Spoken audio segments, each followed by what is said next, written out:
The feminine can't soften where it doesn't feel safe. And safety isn't just physical, it's emotional and spiritual and energetic. It's about trusting that someone else can hold what you put down. This is why choosing a partner isn't just about attraction or getting attention. It's about alignment and discernment. If you want to rest in your feminine, where your softness and your joy and your intuition and comfort live, you have to be selective during the dating process. You can't hand that softness to just anyone. That's what this lesson is about. Let's get started. Before we dive into vetting, we need to get clear on what stage you're actually in when you meet someone new. Many women make the mistake of subconsciously thinking that the relationship starts at first contact when she first meets a man, but it doesn't. The first time you meet or match or talk to someone, that's all it is, a point of contact. What happens next is called the discovery phase. This is the space where you're getting to know each other. You're observing, asking questions, watching for patterns, and staying grounded in reality, not fantasy. Now, you don't leave the discovery phase until a very specific moment when he clearly asks you to be his girlfriend and you choose to say yes. That moment is the line between dating casually and entering an actual relationship. Until that happens, you are simply collecting data. You're learning how he moves, how you feel around him, and whether or not you even want to continue. This is where most women get tripped up. They start seeing the guy as her man and having expectations that set her up for failure. Now, let's look at how mindset plays into that. When you meet a man you're excited about, your brain often goes straight to, I hope he chooses me. I hope this works out. But that mindset flips the whole process upside down. Dating is not about trying to prove your worth or win a spot in someone's life. The real questions you should be asking yourself are, do I even like him? Are we actually a good fit long term? Your mindset is crucial here. Remember, you are not for every man. You don't have to convince men to like you. And you only allow in men who show you with actions, not just words, that they are worthy of your time and your energy. So once you shift from, I hope he picks me, to, let me see what's really here, everything changes. Once your mindset is in the right place, you can start looking at the things that actually matter. Now, here are 10 things to consider as you vet men. Number one, time reveals the truth. You can't truly know who a man is after one or two dates. It takes time for real patterns to show up. You see, most people can keep up a good impression for a few weeks, but around the 8 to 12 week mark, habits start slipping and their true nature begins to surface. For example, a guy might seem thoughtful and consistent at first, but then you notice he stops making plans, he avoids emotional conversations, or pulls away once things get deeper. This is your best filter: time. Don't rush to define the connection before you've discovered who he is when the excitement wears off. Number two, watch how he handles boundaries and being told no. A man who respects you will also respect your boundaries, and that includes your pace, your preferences, your limits, and your voice. What you say will matter to him.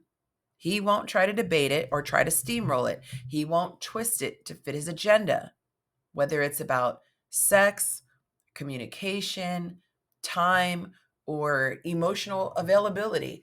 A man doesn't get to decide what you're ready for. You do. So, how he responds when you say no or not yet tells you a lot about his emotional maturity. Let me give you an example. You're telling him that you're not comfortable spending the night yet. If he sulks or tries to persuade you or try to make you feel guilty for what you've chosen to do, that's a sign of pressure, not partnership. Now, in contrast, if he says, "Oh, no problem, I respect that," and actually means it, that's a green flag. Ideally, you should be able to express a preference or a need, and he will adjust his behavior because he values your well being, not just his own convenience. Boundaries will not feel like a burden to the right man. They're an invitation for him to show you who he really is. Number 3, watch how he shows up when it's not easy. Charming someone is easy when life is smooth, but dating isn't about how somebody acts on a perfect day. It's about how they show up when things get uncomfortable, stressful, inconvenient. So pay attention. Does he still treat you with the same warmth and care when he's having a rough day or maybe he's tired? Or does he make excuses for being grumpy or rude? Does he reschedule respectfully if he's overwhelmed? Or does he just go silent and leave you hanging? Let's say you're supposed to meet up after work, but he's had a long day. Does he flake on you with no explanation? Or does he communicate clearly and apologize and make a plan to reconnect? Inconvenience reveals character. When it's not ideal for him, that's when you find out what kind of man he really is. Number 4, consistency is a better sign than chemistry. Now, chemistry can feel exciting, but it's not the same as connection. You're looking for steady, not just strong. For example, does he keep showing up even after the initial chase is over?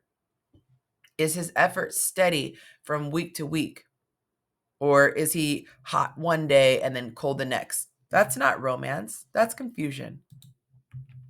Words need to match energy. That's number 5. If his mouth says one thing, but his behavior says another, believe the behavior. He might say something like, "I really like you," but you only hear from him late at night. He talks about building a future, but this guy won't even plan a Saturday date. Words without follow through are just noise. So pay attention if his words and energy don't match. Number 6, small clues matter. See, you don't need some big dramatic moment to learn the truth about a man. His character is going to show up in the little things, especially when he's not trying to impress you. And it's easy to overlook small signals when you are really excited and you're hopeful. But these small moments are going to tell you a lot more than his grand gestures when he's being really intentional. Little things like talking over you, cutting you off mid sentence, being rude to the wait staff, but he's polite to you, or he's constantly bringing up his accomplishments, but never asks about yours. He never follows through on all the little things he says he'll do. Now, these behaviors might seem minor at first, but if someone is consistently showing you a lack of curiosity, they are never considerate, they don't have a lot of integrity in everyday moments, well, that's not something to brush off because that's who he really is. And don't worry, this isn't about nitpicking or being hypercritical. This is you being observant. Even though you're not looking for perfection, you are looking for something that's genuine. And that shows up in how he treats people, how he handles time, and especially how he responds when no one is watching. The little things always lead to the big picture. Let's move to number 7. Listen to your body. Your nervous system picks up information before your brain can explain it, whether it's the tightness in your chest, the knot in your stomach, the sudden exhaustion after seeing him. That is not random. That is your body talking. And we often override these signals using logic or hope. So we as women might say things like, "Well, he hasn't done anything wrong. Maybe I'm just being too sensitive. I'm probably overthinking again." But your body isn't trying to sabotage your dating life, it's trying to protect you. So, for example, if you leave the date feeling more drained than excited, you feel tense every time his name pops up on your phone, or you find yourself constantly rehearsing what to say or worrying how he'll react, these are not signs of connections. They are signs of instability, and your body knows it. It's scanning for safety every second. And so when something feels off, it tells you a lot of times through discomfort and confusion and emotional exhaustion. So pay attention to that. You don't need a clear reason to walk away. Sometimes unease is enough. When your body feels relaxed and open and calm, likely you're in a safe space. But when you feel anxious and guarded or uncertain, it's time to at least slow down and check in with what's really going on. Your body is one of the greatest vetting tools. So use it. Number 8, he's not a project.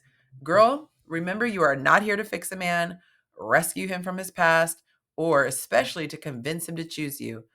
You are not here to carry the emotional load for someone who hasn't done their own work. You are not a therapist. You are not a life coach. You are not a rehab center. When a man tells you he's not ready for a relationship, believe him. When he shows you emotional unavailability, don't respond with more effort. Respond with discernment.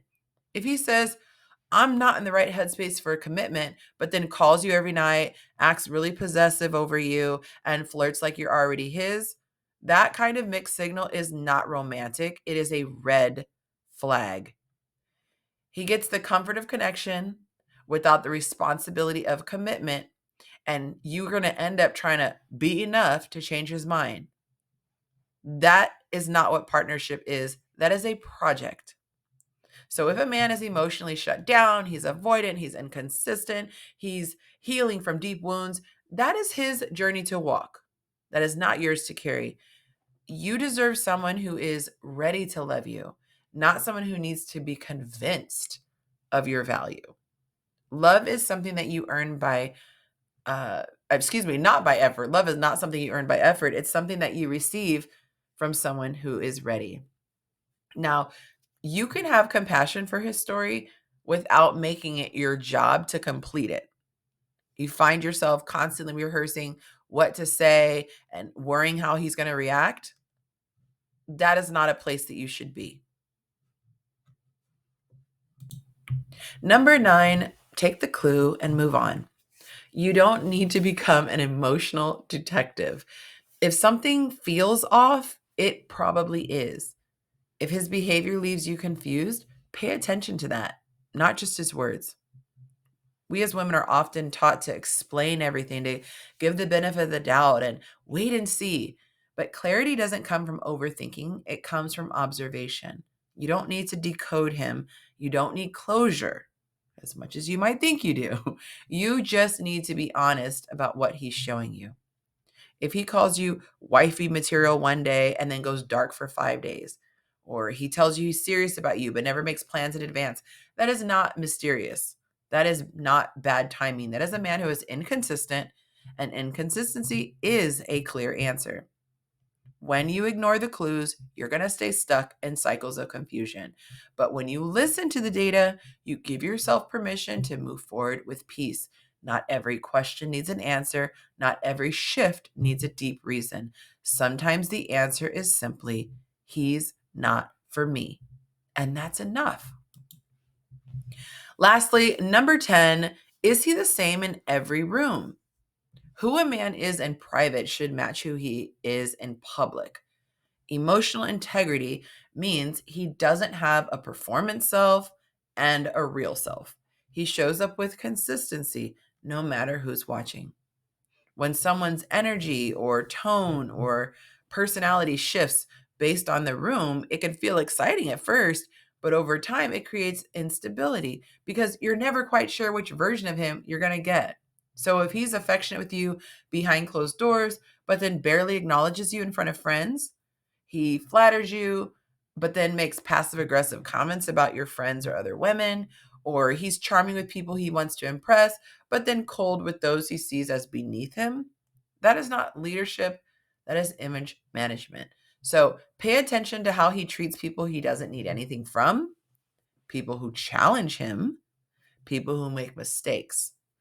Because true character is consistent. And again, you're not looking for perfection, you're looking for stability.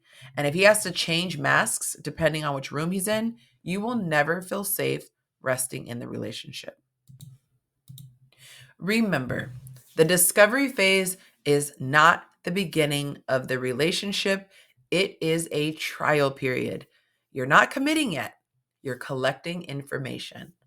A relationship begins when he clearly asks for commitment and you choose to accept.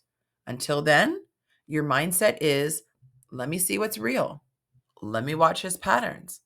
Let me stay curious. Because when you shift from trying to be chosen to doing the choosing, you take your power back. And suddenly, dating becomes less about proving your worth and more about protecting your peace. Now that you know how to observe him, it is time to get clear on what you're actually looking for.